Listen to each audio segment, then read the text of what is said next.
ڕاگەاندنی کۆتایی پلۆنۆمی سێمی کۆمیتەی ناوەندی حزبی کۆمۆنیستی ئێران. بەم جۆرە پێتان ڕادەگەێنرێت کە پلۆنۆمی سێمی کۆمیتەی ناوەندی حزبی کۆمۆنیستی ئێران ڕۆژی شەمە ڕێکەوتی 13 سپتامبری 2025 زاینی بە بەشداری ئەندامانی کۆمیتەی ناوەندی حزبی کۆمۆنیستی ئێران و هەروەها کۆمیتەی ناوەندی کۆمەڵە و کۆمیتەی تەشکیلاتی دەرەوەی حیزب کە وەک چاوەدێر بانکێشتکرا بوون بەڕێوەچوو. پلۆنۆمەکە بە سرودی ئینتەرناسیۆناڵ و خولەکێک بێدەنگی بۆ یادی گیانبەختکردوانی ڕێگای ئازادی و سۆسیالیزم دەستی پێکرد. راپۆرتی سیاسی تایبەت بوو بە شرۆڤە هەڵسەنگاندنی بارودۆخی سیاسی ئێران و گرنگترین پێشاتە جیهانیەکان.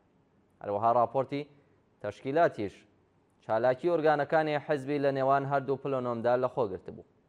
هەردوو بەشی ئەم راپۆرتە لەلایەن بەشداربوانی پلۆنۆمەوە تاوتوێکران و لە هەندێک حاڵەتدا پێداچوونەوەیان بۆ کرا و دەوڵەمەندتر کرا. سیاسەتی حیزب بەرامبەر بە هێزە چەپ و سۆسیالیستەکان ڕێوشوێنەکانی ئێستا بۆ جێبەجێکردنی بڕیاری کۆنگرەی 13هەمی حیزب سەبارەت بە پێداچوونەوە و نوێکردنەوەی بەڵگەنامە بنەڕاتیەکانی حیزب و دابەشکردنی کاری ناوخۆی کۆمیتەی ناوەندی لە زومرەی بوارە سەرەکیەکانی دیکەی کاری پلۆنۆم بوون.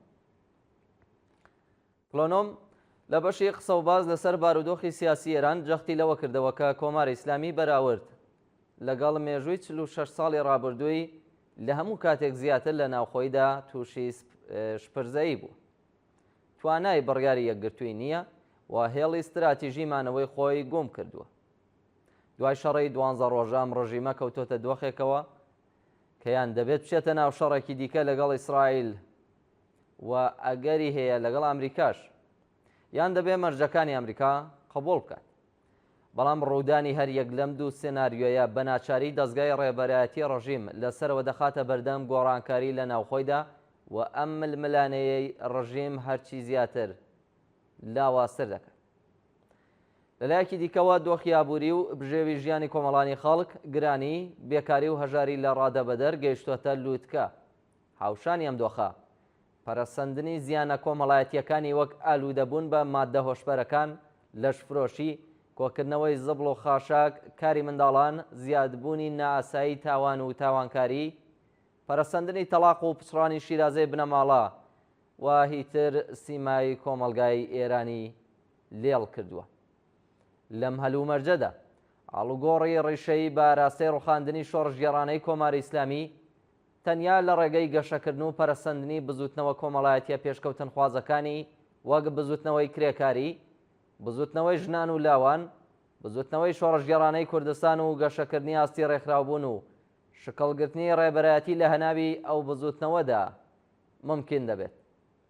ڕاپەڕینی شۆڕژگێڕانەی ژن ژیان ئازادی کە خەبات لە پێناو ئازادی و دژی ستەمکاری بە خەبات لە پێناو نانەوە گرێداوە، تروسکایەکی هیوای خستۆتە دڵی ئەم کۆمەلگایەوە و نیشانەی توانایی ناوخۆی کۆمەلگایە بۆ گۆڕانکاریەکی ڕادیکاڵ و پێشکەوتن خوازانە.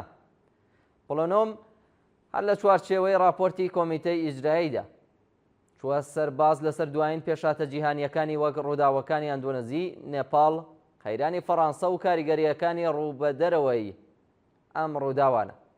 لە پلۆنۆمدا جەخت لەوە کرایەوە کە زۆربەی ئەم ڕووداوانە ڕنگدانەوەی قەیرانی ئابووری جیهانی و سیاسەتی زگ هەڵکوشینی دەوڵەتە سەرمایەداریەکانە کە قورسایی هەزینەکانی خستۆتە سەرشانی چینی کرێکار و توێژە بێبەشەکانی کۆمەلگا. هەروەها شەڕی ئۆکراینیش بە چوونەسەرەوەی هەزینەی سەربازیەکانی بارگرانیەکی زۆری دارایی بەسەر ژیانی کرێکاران و خەڵکی کەمداهاتی ئەوروپادا سەپاندووە. باسی ورتر سەبارەت بە بابەتە سەرەکیەکانی راپۆرتەکە لە ماڵپەڕ و بڵاوکراوەکانی حەزبدا ڕەنگ دەداتەوە.